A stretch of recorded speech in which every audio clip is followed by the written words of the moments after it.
sir, we have written it in the fourth number, but this is their first demand. এটাই প্রথম demand তো তোমাদের BSF camp একটা থাকে। তারপর আবার হিন্দুদের উপর অত্যাচার করেছে। সংবিধানের নামে শপথ নিয়ে মাননীয় মুখ্যমন্ত্রী সংবিধানকে পুরো ভায়োলেট করেছে।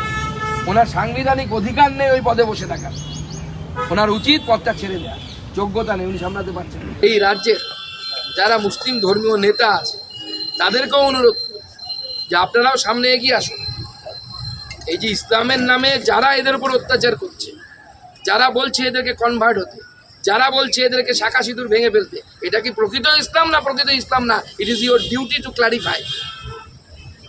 সেটাও আপনাদের কাছে আমি অনুরোধ জানাই। জানি না আপনারা এগিয়ে আসার সাহস দেখাতে পারবেন কি পারবেন, কিন্তু এটা চলতে পারে না। এবং আমরা মাননীয় গভর্নরকে বলেছি প্রয়োজনে আপনি শক্ত পদক্ষেপ নিন। সেটা সংবিধান কি পারমিট করবে সেটা মাননীয় গভর্নর সাহেব এবং অবভিয়াসলি অ্যাডমিনিস্ট্রেশনের ব্যাপার। কিন্তু মাননীয় গভর্নর সাহেব যেতে রাজি হয়েছেন, সেই জন্য আমি তাকে ধন্যবাদ জানাই। উনি কালকে যান ওখানে, আমরা এটা চাইছি, এনারাও চাইছেন যে খুব করে যে উনি যেন ওখানে যান। এই বাচ্চাগুলোর ভবিষ্যতের কথা এরকম প্রচুর বাচ্চা আছে, গর্ভবতী মহিলা আছে ওই ক্যাম্পে, প্রায় 400-র উপরে এখনো পর্যন্ত রিফিউজি মালদার পাল্লালপুর স্কুলে সেখানে